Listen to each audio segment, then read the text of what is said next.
Hello, Williamson Planet. Welcome back to my station. Today, we're going to talk about a very important subject. And this subject, at first glance, I would say, or first sound when you hear it, may sound kind of impossible. But as the ancient Greeks said, we can because we think we can. So it may require some people to change their mindsets. And that is, we're going to try to change what's called the hood mentality in one generation. All right. Remember what I just said to you? That's going to sound kind of interesting. Anyway, so what's a generation? From my research with Ancestry.com, a generation is 25 years, right? So what is the hood mentality? Now, we know if you've been to any of America's inner cities, it's the same issue. You see it every day.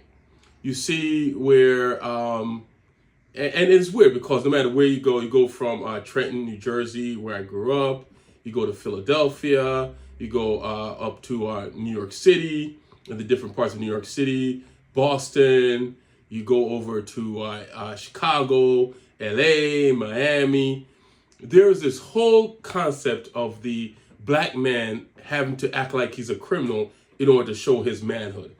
And that has become so pervasive in much, not all, but in much of America's psyche. And unfortunately, with the psyche of many of these young black men themselves.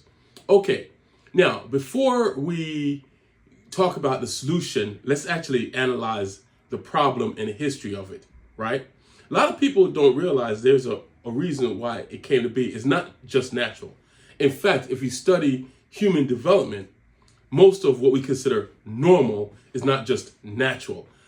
Sometimes it is, we could say, the way we interact with nature can have us evolve a certain way, right? However, you also find out that a lot of what exists today are the direct results of other people's playing chess with us as their pawns back in the day. Let me give you an example. The history of the thug culture. This actually goes all the way back to slavery. So a lot of what you're seeing out there with young black men thinking they gotta act hard and beating up on each other, etc., is not a result of poverty. And I hate when people just say it's poverty, because just being poor doesn't make you want to be violent, doesn't make you want to do a lot of what we call ignorant things, right? A lot of it is actually a mentality that was created, and poverty just exacerbates it. And the problem is, if it's just poverty, which technically means not being able to afford food, then if you give someone money, they wouldn't act like that. You give a lot of the same people money, and they're going to put new rims on their cars, buy new gold chains, and act even worse. Get more guns, start calling more black women hoes, and have a whole line of them waiting for them, etc. So we know it's not just money, right? So let's get to the history. See, back before slavery ended in 1865, right, with the end of the Civil War. I mean, slavery didn't just end with the Emancipation Proclamation because, of course, most black people were enslaved in the South. And in fact, at the time, 4% of white people were slave owners, only 4%. But those 4% owned over 90% of black people. Some historians will put the number up to about 96% of black people, right? Now, this is what was happening on the plantation, and you see how the thug mentality was created, right?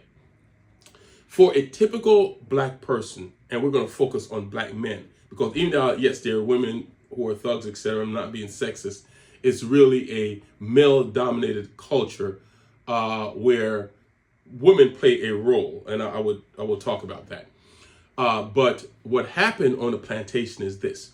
For a typical black man, you were subjected to every day just being beaten down by master so you could go work in the fields, right? Some slaves were also, male slaves were also subjected to sexual assault if their master had that persuasion, and were also used, if their masters were sadists, used to just to be tortured, etc., for the enjoyment of their masters.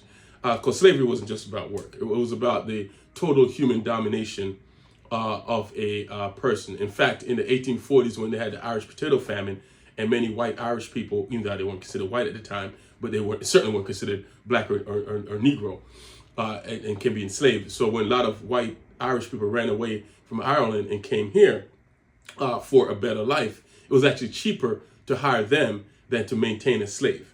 A typical slave was actually pretty expensive.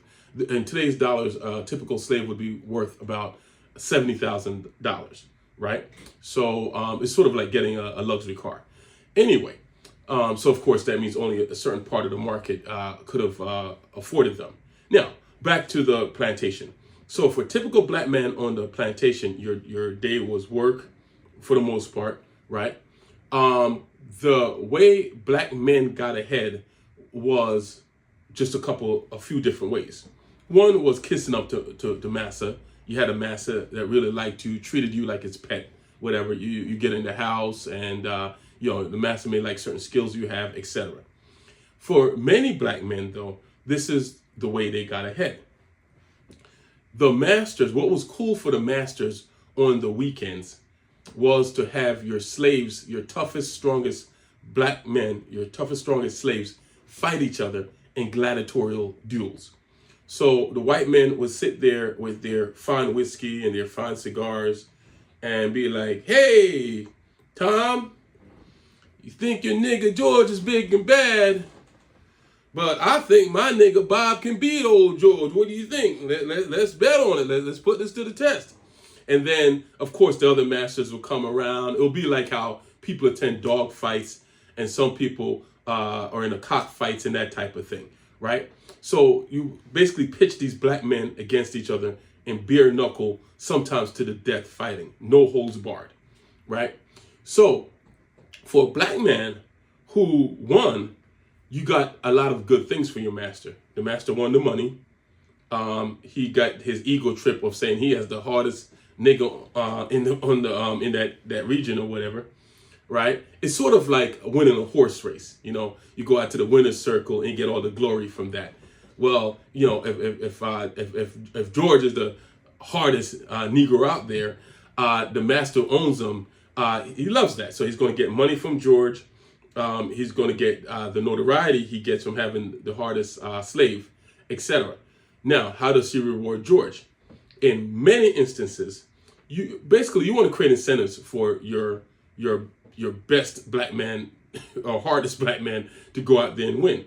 So for the black man who won, this is what he got.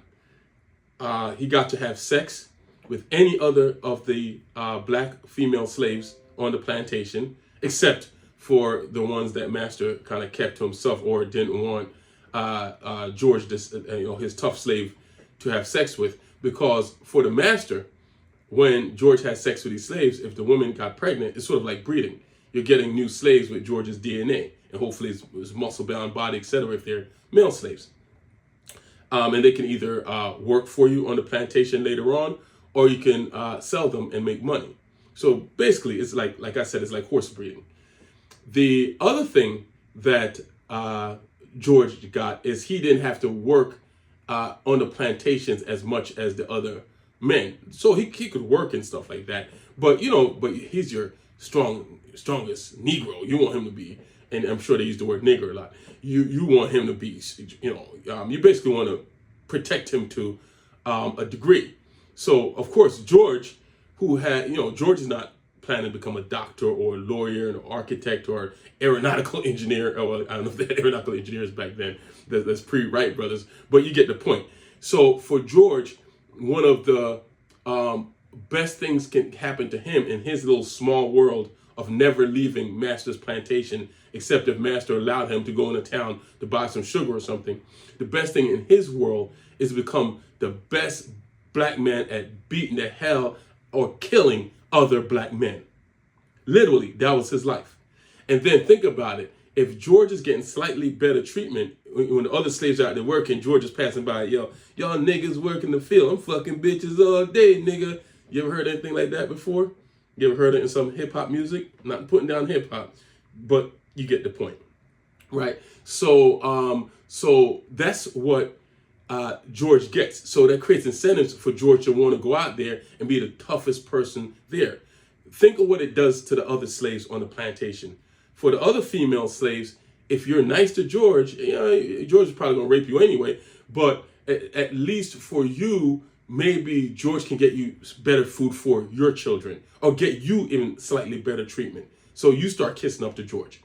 For the other slaves on the plantation, they're scared of old tough George, because George could literally beat them to death. Or you don't even want to just get into a regular fight with George, right? So it creates this whole concept where what's most important? Knowing how to fight, knowing how to be hard. What's not important? Being intellectual, being smart, getting into books, etc. That's master's world. That's the white man's world, right? Speaking properly, right?